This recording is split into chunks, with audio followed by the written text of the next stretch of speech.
The cross crunch targets the entire abdominal wall as well as the obliques, and there are several variations. You do the variation that's right for you and progress as you get stronger.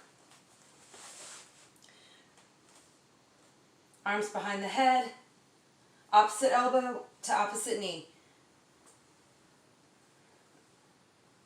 If this is too much, if you can't do this, back flat to the mat, opposite elbow to opposite knee.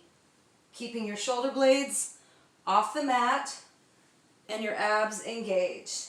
If this is too difficult, bring your heels down, your feet down to the mat, and crunch up one elbow towards each knee. If this is still too much, reach for the opposite knee. Doing your best to activate your abdominal wall and pull towards the opposite knee.